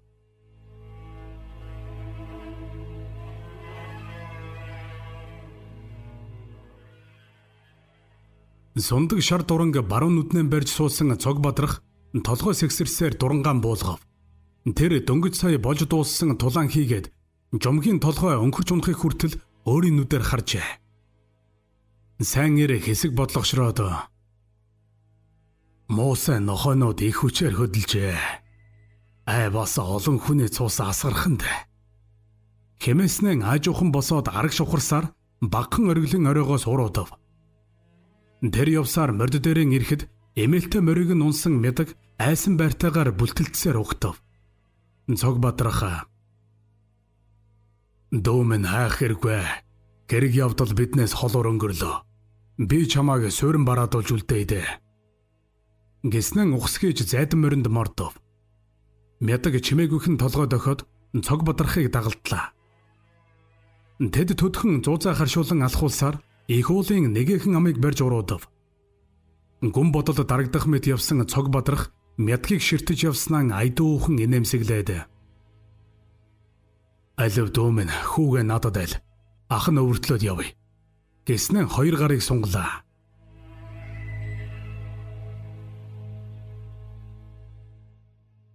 Төрснөөс эхлээд ингэсэн цагийг үзэж сэтгэл тэнгэр яваагүй ч гэлээ. Энэ өдрүүдээс илүү хар бараан өдрүүд огтоос байгаагүй мэтэл санагдана. Манцундан тарвалзах улаан цурам мөр, маргаашааж бодолгүй дассан сэтгэлд бүсгүй мядаг хоёр нь нүднээ ирэхгүй бууж, махан зүрх усан нүдтэй хүн гэдгийг нь сануулгах гэсэн мэт цээж дотрыг нь байж адтал давчдуулна. Хүрэл мэт царайгаан улмаач барайлгаж, хөмсгөн чивчиртэл зангидсан аюуш, аажуухан гэлдрүүлсээр нэгэн хадны ёроолд ирээд зогсов. Хад асахтай цохиодын ёроолд хэсэгхэн хар шороо хүний хөлийн жийцээр өнгөлөгдсөн мэт харагдана. Аюуш морносон буула. Тэр орчныг ажиж мөрийг ширтэн. Тэгснэн нүд нь ирэхгүй сэргээд ирэх мэт болов. Хар шороон хөрсийг өнгөлж жийсэн мөр нэг хоёрхан өдрөөс хэтрээгүй шинхэн гэдг нь нээлт. Аюуш шорооноос чимхэж хурун завсраан имэрлээ. Тэгснэн нэгэн зүгт хараад хөмсгөн дахиад зангидав. Төвний харсан чигт хатан дээр хідэн тусал цус хатаж тогтсон үзэгдэн. Мөн тэрхүү хадны ёроолд халуун сэтгэлт мэдгийнх нь сувдан гоёлтой үсний даруулга хэвтэж үзэгдэх нь тэрэ. Аюуш ухсгийж даруулгыг авлаа. Мөн байна. Би ховдын зээлээс авч өгсөн шүү дээ. Мядаг минь үснээсээ салгадаггүйсэн. Гэж хормхон бодсон залуу ир ухсгийн босч орчин тойрноо харлаа. Холгүй өнгөн дөнгөж хатсан адууны нойтон хомоол үзэгдэн. Мөн галт түлсэн ором үнсэн бүргсээр харагдах ажээ. Аюуш мориндон ухсгийж мордов. Ямартай ч гэргийн үр хоёрон амьд гэдгийг тэр эрэхгүй мэдэрчээ. Хад чулуунд хааш хөдөлсөн мөр мэдэгдэхгүй байх боловч газрын байцыг хараад чон аюуш мориндон ташуур өргөлөө. Нэг л мэдхэд тэр уулын ам уруудаад хийсэх мэт дарцаглан довтолгож явах нь тэр. Урдаас тосох урин салхин зүгээс нэл хүрийнхэн үнэр ханхийг шиг болоход шандас түлгэн шавдуулж улмаа яарсаар. Гэнэт буу нүргэлэн дугарч аянга цахих мэт их дун нэгэнтээ тасгийлээ. Чон аюушийн том хонгор морь тэрийг хадан унаж тоос манан дунд автаж үзэгдэхгүй болов.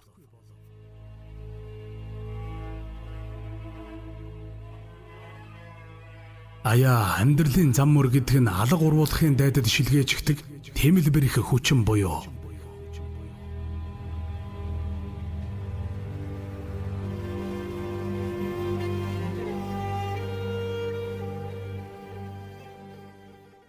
Ховд сангийн хот.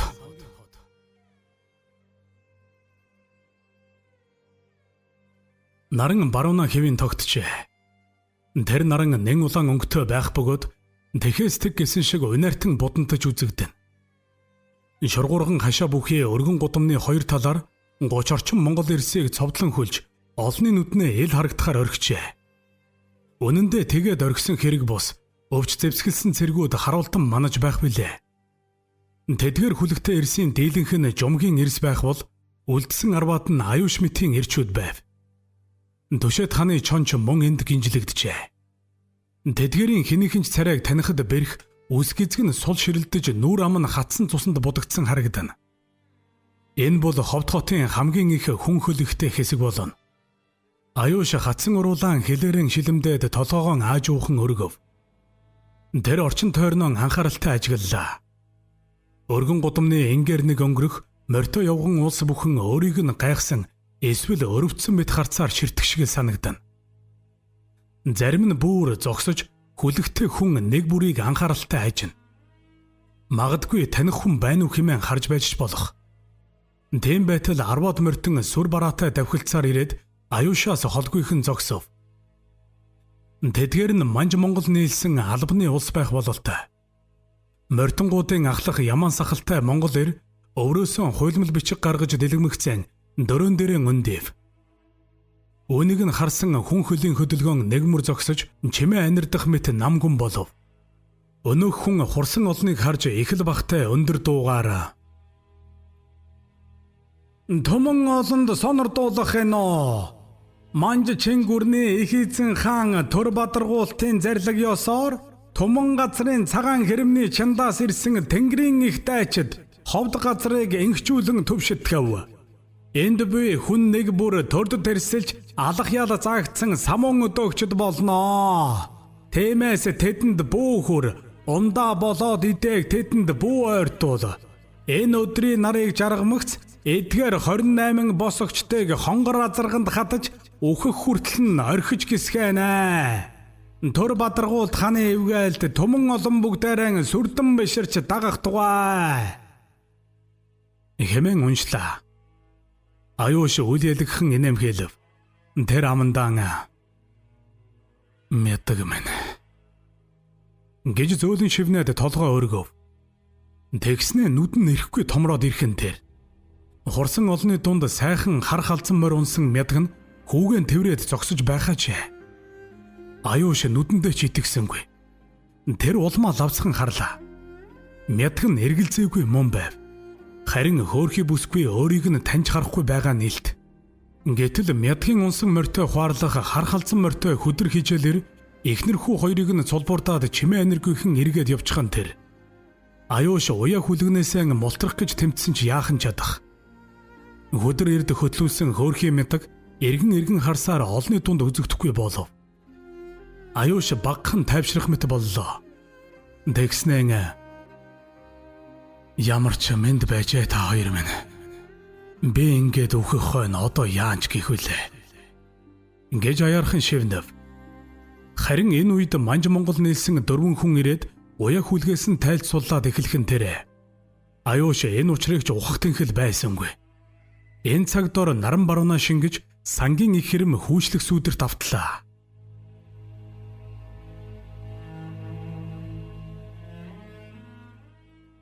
Сэцэн хаан зоригт бангийн хошоо. Хүрээ амбанаас илгээсэн манж жанжин асууд өөрийн биеэр зоригт банд иржээ. Ихэрийн шар цараарын хоймрон асууд жанжин суух бол хоёр талаар монгол манж ноёд хуваагдан суужээ. Асууд бүгдийг тойруулж хараад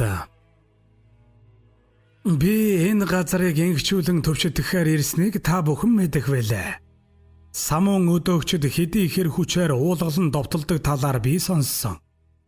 Тэд дэндүү тархай бутархай юм. Та ноёдод тэднийг хэрхэн номготгох талаар санал буй бол би сонсоё. Хэмэвэ. Ноёд бүгдээр чимээгүй сууцгаана. Гэтэл цацрын баруун талд дунд хэрд суусан залуу түшмэл аажуухан босч ирээд малгайн оройг дарж жанжин болоод ноёдод хүндлэл үзүүлв. Тэрээр их л шийдмэг байх бөгөөд хоолой засаад. Би бол энэ хошуу тамгын дэс түшмэл цолмон билээ. Өтөл эцэг минь өөд болоод удаагүй байна. Би орыг нь залгаж үйлийг нь үргэлжлүүлэх учиртай хүн. Дээдсүүд та болгоовол би цэргийн хэрэгт би сэтгэлэн харамгүй зориулах хүсэлтэй. Хэмээгээд буцаж суулаа. Тэгтэн засаг ноён мишигд орж цолмон өөд аймуутай хараад харцаан буруулав. Харин асууд жанжин нэн талалтай толгой дохих ажээ.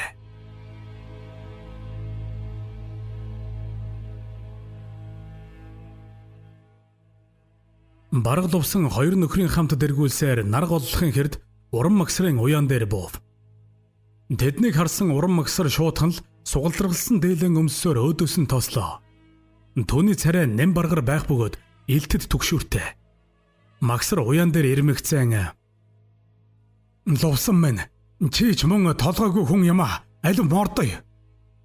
Гэд өөрийн морины уяаг шовт татан тайллаа. Эрчүүд гайхсан харцаар бие биенээ ширтсэн ч өг дугралгүй буцаж мордоод уран магсрыг дагалдав. Магсар морин гуйдаж хоромхон зуурт довтлоглоо. Тэд ч мөн тийм үйлдэв. Уран магсрын ийн аялахад тэд тэгкээс яалтай. Эрчүүд явсаар багхан толгойн өвөрт хүрэхэд магсар мориныхон амыг сая нэг татлаа. Тэр дуугүй хിവэр мориноосоо буугаад мод толгоогоо гаргаж ундуйтайхан угсрав. Лувсан нар түүнийг бараадасхийн тойрч сууцгаалаа. Магсар тэгтэн муухан инээх айдаад толгоогоо үл ялэг сэгсрэв. Тэгснэн лувсан минь чи хизээ хашир суух хүн бэ? Зэвгийг явгалж орхиод явснаас ч хойш энд нүд тасархаан байсан. Чамд би эсхэлсэн гэж юу? Хэмээн загнах гаргадахын дундуур намдуухан өгөөлөв. Бараг лувсан малгайгаан авч хий дэмий магнагаа мажаад инэмхийлэн. Уран магсар цааш үргэлжлүүлж Пүүсийн хөсөг шатаасан гэж би хүртэл дуулцгаад сууж байна. Дүүнэр минь яачсан ус бай та нар чинь. Зоригт вангийн хушуунд их цэрэг ирсэн. Төрүүч нь энд урд орой буусан. Явх хийгээд явсан мөрөн харах цаг одоо л юм шүү. Үгүй тэгтэл уяан дээр айрыг эргүүлж яваа найрын ус шиг л буух гэж. Юу ч гэхэвдээ. Гэмээснэн унтарсан мод толгоогоо дахин нэг сэргээв. Бараг лувсан тэргүүтээ 3 ир гэмчсэн өнгөөр BBC-г ширтсээр аанайл дуугүй сууцгаана. Магсар тамхиан хэд хүчтэй сорж арай тавширвуу гэлтэй болоод та гурав одоо морд. Энэ намартан үүгээр эргээд хэрэггүй биз. Ямар мэдгүй танихгүй гэх биш. Өвөрлөгч нутгийн гүн рүү орж хэсэг болоод цагийн байдлыг танд. Өмнөд хошуудаар байдал тайван дуултсан. Гэвэ. Эрчүүд чимээгүйхэн толгой дохицгоон. Харин бараг лувсан магсар өөд ай засах мэт хараад Өршөө ах минь бид дэндүү булчимгүйг үлдэж таны хар болё. Ингэхэд та энэ бүхнийг хаанаас олж сонсдог хүн бэ? Гэж хүүхтэрхүү цагаахнаар асуув. Магсрын харцаа энэ удаа нэн зөөлөрчээ. Тэр 3 залуу эрийн царайг нэг бүрчлэн тогтож харснаа ах нь дуулахаан дуулж мэдхээ мэдчихдэг хүн. За одоо мордоцгоо. Хэмэвэ. Үүнээс төдийл удалгүй уран магсарт зэмлүүлсэн 3 сайн ир унаа мордоо дэргүүлэн холдон одов. Магсар харин тэдний араас гарч чимээгүйхэн шогшорсоор хоцорлоо.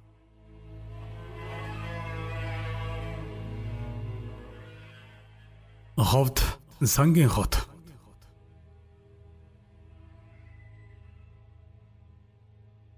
Өмхий чиг нэвт ханхалсан гэгээ муутай шавар тасалгаанд чон аюуш гансарч суун. Тэнд өөрөөс нь гадна 2 хүн байх бөгөөд хоёул өтөл насны өвгөд ажээ. 2 өвгөн сул чөлөөтэй байхч Аюушийн хүзүүнд 80 жингийн хүнд төмөр гинж зүүж гяндалсан байхажээ. Хоёр өвгөн Аюушийг их л өрөвдсөн байртаа ширтэж хэрэндээ санаа тавихыг хичээнэ. Гэлээч эрүүл хүн эрэмдэг сүг болоод гарах энэ газарт юугаар инэрч базаах вүлээ. Үүдний цаана төмөр цоож даруулга ханьян хийсээр дуурч хаалга цэлсхийн онгойв. Гаднаас орж ирэх нарны хурц гэрэл Аюушийн нүүрэнд тусч эрэхгүй гялбуулна. Тэр арай хийж нүдэн дасгаад орж ирэхстийг харлаа. Манжийн залуухан жанжин хүйтэн инээсээр зогсох аж. Тэрээр Аюушийг харж инээмсэглсээр өмнө нь нэрж явглан суулаа. Тэгснэн цэвэр тод монгол хэлээр Би бол ховдын газрыг төвшөтгөхөөр ирсэн манж жанжин пүүмин. Чиний хэн болохыг мэдсэн. Зартайч эргэж сонсов. Гэт хэг хөхрлөө. Харин Аюуш огтхонч дуугарсангүй чоном мэт хурцнуудаар цавчилгүй ширтсээр суув. Пүүмин цааш үргэлжлүүлж Чамайг хүрээ амбаны газраас онцгойлон халамжлахыг загсан шүү. Өнөөдөр өөхөх хүртлээр хонгор азарганд хадагдаж болох байсан ч мултрах хувьтай л ир юм. Гэхдээ хүрээ амбаны гарт очиод хэрхэн тарчлахыг чинь бодохоор хувьгүйч хүн шиг. За. Энэ надад юуны хамаа? Эсгэл багаас ах шиг минь явсан Монгол жанжин гангийн хөнөөсөн этгээд гэж сонсоод өөрийн биеэр харах гэж ирсэн. Амьдар чин тулам өвчмөр байвч зарилэгт заагдав би. Сэтгэлээ бэлддээ. Маргааш чамайг хүрээ амбан руу хөргүүлэхээр явуулна. Гэснэн ухсхийн босч урт хормойгон нэгэнтээ шарвуулсаар манж жанжин пүүмин гяндангаас гарч утхан тэрэ. Аюуш хорсолтойгоор инээмхийлв. Харин түүнийг харж суусан хоёр өвгөн чимээгүйхнэр дор дорон залбирна. Аюуш тэгнэ байгаа та нар. Хүрээ ортолж уртцсан бий дээ. Хэмээн шазууртайхан шивнэлээ.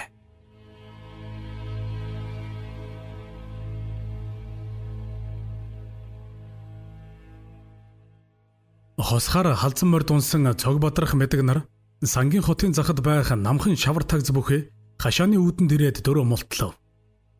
Цог бадрах мордыг шонд уях зуртан мядаг руу хараад Дөөмэн би та хоёрыг энд үлдээхээс яах вүлээ? Би бол чиний эрийн лайдал муу нэртэй луу данстай яваа хүн. Гэснэ хашааны хаалгаар төрүүлж орохыг завдав. Гэтэл мядаг түүний ханцунаас нь татаж зогслоо. Тэрээр итгэл муутайхан харцаар сайн эрийг ширтэж Аха, ядаж Монгол хүн бараадгсан. Хэмээн дуулдах төдий шивнэв. Цог бадрах тэгт нь айдуухан инээмсэглэв. Тэгснэн Дөөмэн чи бүүцэрв. Энэ хүн чамд гэм хүргэх учиргүй. Надад итэг. Гэд дааман хаалганы босхоор давж ороод явчихав. Мядаг уртаар санаа алдаад түүний араас даглаа. Нэл хүрэн гих хөөрхи бүсгүй өөр яанч гих вүлээ. Тэд явсаар шавар тагзны үүдээр ороход зузаан хятад лааны үлэмчгэн гэрэл сүмиж ухтлаа.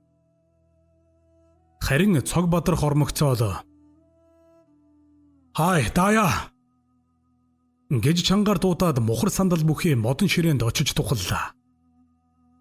Мядаг үг дуугүй л түүнийг дагалдаж ширээний нэгэн талд очиж чимээгүйхэн суув.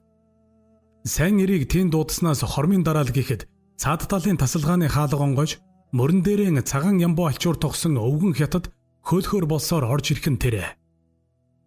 Өвгөн орж ирмэгцээл мядгийг харж нэгэнтээ гайхширсан ч төдхөн инээд алдаад Хаяа цог бадраха ёсотай сайн ирэва. Айваса хүүхэн дагуулсан шо. Хэмээн хазгаа мөрөө наргих айтав. Жонан цог бадрах тэгт нь их л айдуухан инээмсэглээд тийм миний төрсөн дүү байгаа юм. За учрыг аяар хэлэлцээ. Даяа минь нэг сайхан хоол хийгээд ир. Их хүү хоёр их өлссөн шүү. Хэмээвэ. Даяа химээх өвгөн хятад ч нахилцаж бүхэлдсөөр эргээд гарч одов. Харин мядаг үнэгчлсээр амгалан унтах нэлхүүрэн нэгэнтээ үнэрлэж өөрийн ирэхгүй үерлэж асгарчих гээд байгаа нулимсан төвчм байж залглаа. Гадаа хаанх нохоо хуцах чимээ бөглүүхэн дуулдаж харин хаалганы цаадах хэсгээс халамцуу улсын яриа арай чангахан сонсогдох ажээ.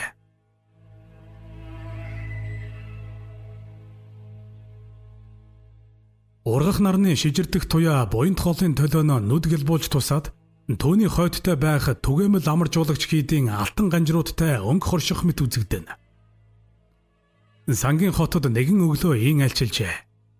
Гэвч энэ өглөө үзэгдэх төрхшгэн байсангүй. Энэ нь аюуш болоод мядаг нарын хинхэнд нь хамаарах билээ. Мядаг нүдэ нэв. Тэр үнэхээр сайхан унтжээ.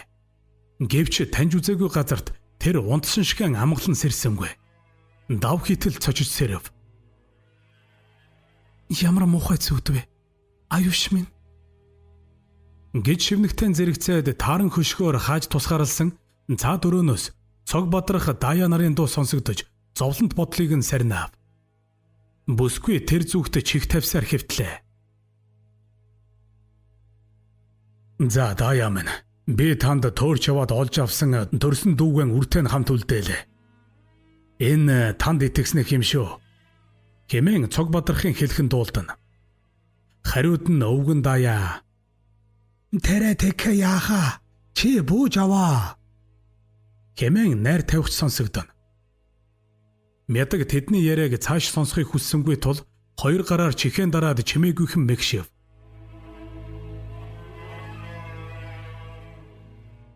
Сангийн хотын хэрмний үүднээс 10-ад морьтон хөдлөх бөгөөд тэдний дунд зайдан моринд мордуулан хөлийг нь холбож хүлсэн чон аюуш байх үзэгдэн. Хүрээ амбаны зарлиг ёсоор тэр ин явах болоод байв. Манж Монгол нийлсэн 10-ад хүн Түшээд ханы сайн ирээг цолбуурдаж хөдөлсөөр олны хөлийг тас ухталж баруунаа тэмцэв. Аюуш багхан яваад эргэж харлаа. Төвний нүднэн тэр гихийн тэмдэггүй харуусал дүүрэн байх мэт. Та хоёр минь мэд сайн байгаарэ. Тэнгэр ивэвэл би эргээд ирнэ. Энэ шивнсэн аюуш харцаан хоромхон буруулж өмнөх замаа ширтлээ. Түүнийг юу хүлээж буйг ёстой л тэнгэр мэдэх буй за.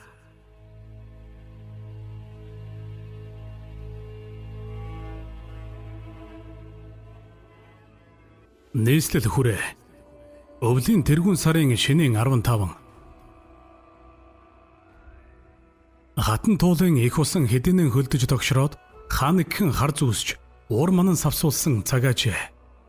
Хүрээнэ хүргэгдэж ирснээс эхлээд бүтэн 50 хоногийн турш өл хоолгүй шахам хоригдсон аюуш өдгөө ясан хэдрэг мэт болж үс сахал бөөс хуурсандаа баригдаж нэгэнт гүйцээд байв. Төвний хоригдсон буй газар нь Бат цагаан нэрт манжин шорон бөгөөд манж хаанаас тус шоронд гүн цол өргөмжилснөөс хойш батгүн гэгдэх болоод төдийл удаагүй ажээ.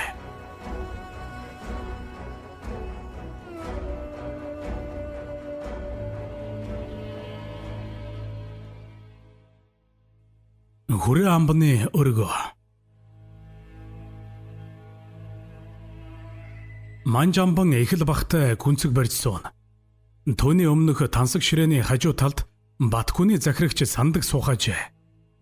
Амбан их сэтгэл өрнөн байх бололтой сандгийг хараад цаад нохоогоо одоо ирүүд цаг нь ирсэн хэмэвэ. Сандаг тэгт нь гайхсан мэт царай гаргаж эртэл тех ёстой байсан юм. Ганг жанжны амбид халдсан нохоо шүү дээ. Гэд үгэн огцомхон төгсгөв. Харин амбан өмнөх хэвээр ажиггүй нэмсэглэн. Тэрээр яс ямбор төр төмбөр гэдэгдэ. Хуйланд 9-9 давбал ял хэлэлцэхгүй гэж байдгийг мартвооч. Хэрвцээ тэр нохоог ирсэн даруйд нь ирүүдсэн ахвал өчиггүй даваад л гарах байсан. Одоо бол гарын ая даахгүй үхэх үсттэй хөөрхий.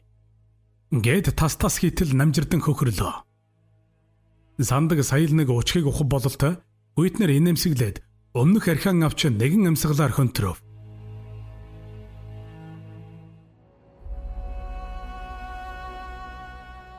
Эрбор харцах нь жигүүрэндээ л хүчтэй байна уу да. Эдэрхэн залуу насанд нь даанчиг ажиггүй явлаа да.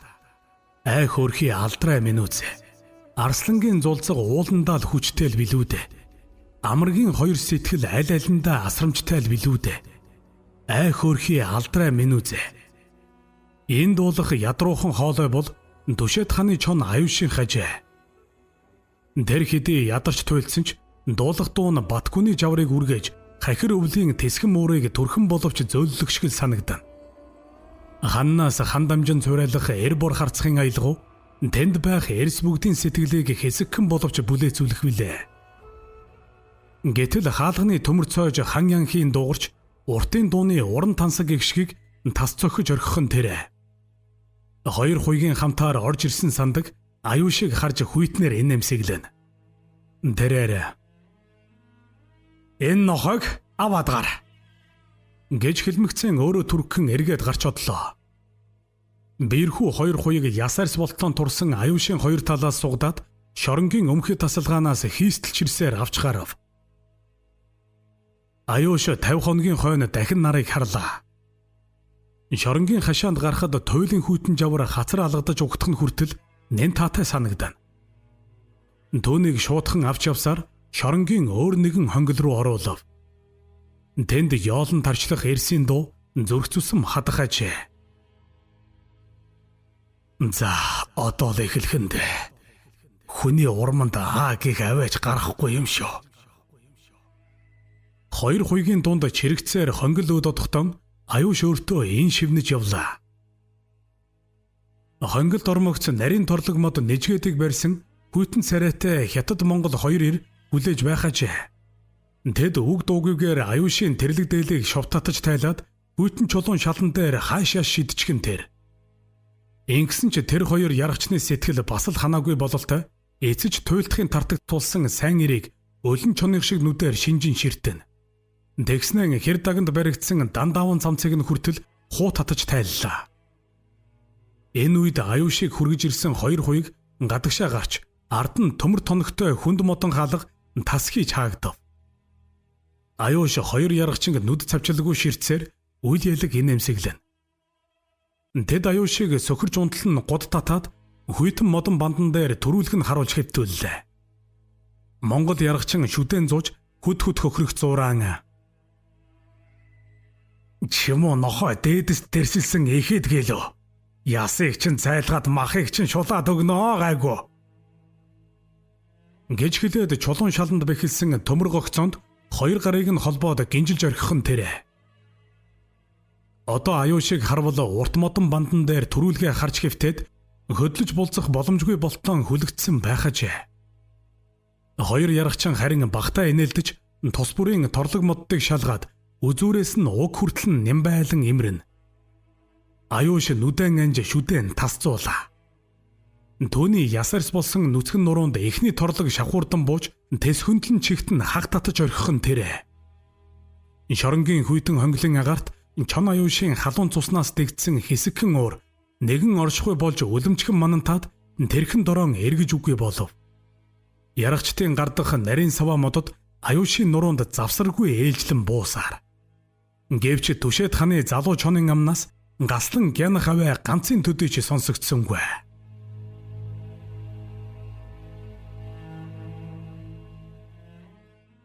Өдшийн цагаан гэгээ хэдийнэ нөмөрчээ.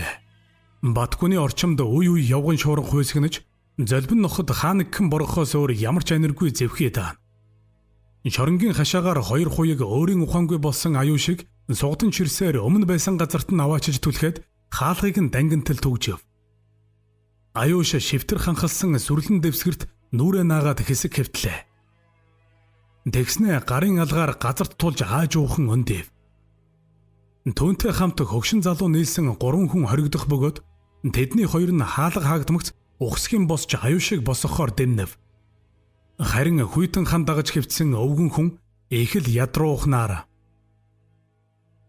яаж байна хүү гэмгүй юу? Хэмээснэн өндийнхийг завдав. Гэхдээ тэр чадсангүй. Аюуш хоёр хүний дэмээр арайхийн өндөлөө. Хоёр ирийн нэг болох хижээлэр баяр аюушийн нөмгөн хэдрэгсэн дээлийг доош болгож харлаа. Түүний нуруунд бүтэн үлдсэн газар гэж үгүй ажээ. Турж ицээд товоож гарсан ясан дээрх арьс хаг яз цохигдоод нурууных нь зарим хэсгийн яс нь эл болсон үзэгдэнэ. Баяр толгойс ихсрээд биеийн тааруу хэвтэх өвгөн өд харлаа. Баяр төвөнд оржээ. Муу сайн үхээрүүд хүнийг ийм болгох гэж энэ хүйтэнд яадаг шүү юм билээ те. Гэт шогшроод өөрийн нэхий дээлийг тайлж аюушт нөмөргөв. Аюуш баярууд арай хийж харлаа. Тэр үг хэлэх гэсэн ч чадсангүй тул хий дэмэл инээгч айдав. Гэхдээ инээсэн гэхээс илүү ярвайла гэвэл зохих буйзаа. Дарганга шөнийн саран хээр хонж их талын ингээр нэг захгүй цасан лавсчээ. Тэр их хөр цасыг хаг зүсэж дөрвөн морьтой хоёр хүмүүн дөрөө харшуулж довтлогоно. Эд бол бараг лувсан цахар сэдэд нар ажээ. Өнгөрсөн намар уран магсраас зэм хүртэж өвөрлөгч нутгаан зорьсноос хойш анхудаа халах нутгийг зорж байна. Тэд хэсэг довтлогоод морины амыг татлаа. Лувсан Золомон тийм нохой болохын чинээ хэн санах? Мэдсэн бол аль эрт бодийг хөдөлчихгүй юу? Гэд цамцсан сахлаан нэгэнтээ хэлбэв. Харин сэдэд хүйтэн инээмсэглээд мөн ч олон нөхдийн минь толгойг залгисан гинэм. Гайгүй дээ. Хоёул дөнгөдөг байгаа. Хэмээлээ. Дэгт нь бараг лувсан хариу болгож хөдхөд хөхрөөд Гүнтөв маань байсан бол хэрэгтэй ил санж. Гэхдээ алцахгүй. Магсар ахтай уулзаад хэрэг явдлаа хэлэх нь зөв болов. Юутай ч явсхий. Цаг багахан байна. Гэвэ. Хоёр ирээ ин ярилцсны хойно дөрөн дээрэн өндийгөд цааш үргэлжлүүлж довтлоглоо. Магсар нойрон үл хурч шөнжин хөрвөөжээ. Тэр тоонууд харж хэсэг хэвтээд яадаг шүү юм бэлээ дээ. Хайрын сайхан хөвгүүд минь. Гэн сэнгүүгээс болж цаазын элдэнд толгоогоо тавиад өгчих юм да. Юутай ч эрх улсынхаа багцааг харъя да. Хэмээн бодоод аажуухан өндөөж орон дээрээ суув. Дэгснэн дээлээ нөмгөн нөмрөд гэрээс гарлаа. Өөрийн цолмон хараахан жаргаагүй байхаж Ингэсгээд мордоё доо. Цог бадрах маань цагтаал ирэх учиртай. Энэ шивэнсэн магсар гэр өдөө эргэж орлоо.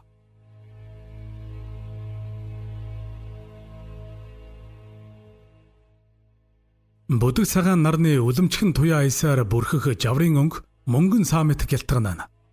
Эдий салхи шургахгүй тогтун байх боловч эрийн хэмэр хүлгийн чанар таних хүйтэн өдөр тохиожээ. Азарган нэхий дээлэн дээр ямаан дах хэдэрсэн уран магсар армаг тармагхан сархиа бүхий хэсэгхэн бартаад газрыг барьж дэргүүллээ. Тэр тэн явсаар нэгэн их хонхорд орж үзэгдэхгүй болов. Тэнд эртний анд жунаан цог бадрах нь товлсон ёсоор хүлээж буй билээ. Магсрыг тэн очиход цог бадрах ил гал дээр ширмэн тоогоо тавьж тарган адууны мах порпор хийтэл буцалгаад сууж байх нь тэр. Магсар инээмсэглсээр мориноосоо буух зуран эртний анд өдөө учиртай хараад Тэхээс яах вүлээ? За цог зан аян зам үлзийтэй юу? Мэнд сайн явна уу? Гэсэр хоёр гарын ханцуг гөвж золгохоор дөхөв. Цог бадрагч инээмсэглсээр босч ирмэгцэн. Мэнд сайн явнаа. Уран магсартан өнтөө сайхан өвлжиж байна уу? Хэмээгээд гар зөрүүлж золголоо. Тоолбоос нас ойр, төлбөөс бие дөхүү энэ хоёр уул шиг ирийн тэн уулзахыг үзвэл таарч золговгүй утсан гэдэг нь нээлт. Тэд хоёул ганц тамхиг гаргаж нэрээд соруулыг нь нэмбайлан арчиж бийсэд зөрүүллээ. Тэгсний хойно цог бадрах тогоотой махнаас шоронд хатгаж гаргаад жиритэл игнүүлсэн хэсэгхэн бургасан дээр талбиж эхлэв. Өдгөө нас дөч давж 50 багхан дөгсөн хоёр ир тарган адууны халуун махнаас тавааран огтолж уур савсуулсаар хэсэг боллоо. Тэд чингэгтэн үг хэлэлцэх гэж тунчиг яараагүй мэт байхажээ.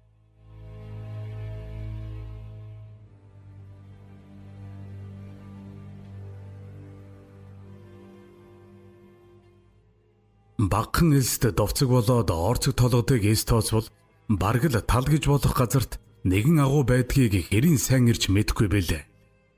Харин халах нутгийн зах руу шөнө хугаслан орж ирсэн баргалувсан захар сэдэд хоёул тэнд хоног төөрүүлээд дөнгөж өглөө нарыг үзээд байв. Тэр агуй үүднээсээ багхан мэт боловч арваад морь мөн нэжгэд хүн толгой хорогдож багтахаараач. Хоёр ир сайтар унтаж амарсан тул эл гал үүсгэж эрийн борцай үүгээд тухлав. Бараг лувсан Энэ нөгөө айхтар хүний нэг оромж нь мөн биз? хэмээснэн гансан уртаар сорж сэдтийг ширтэж инээмсэглэв.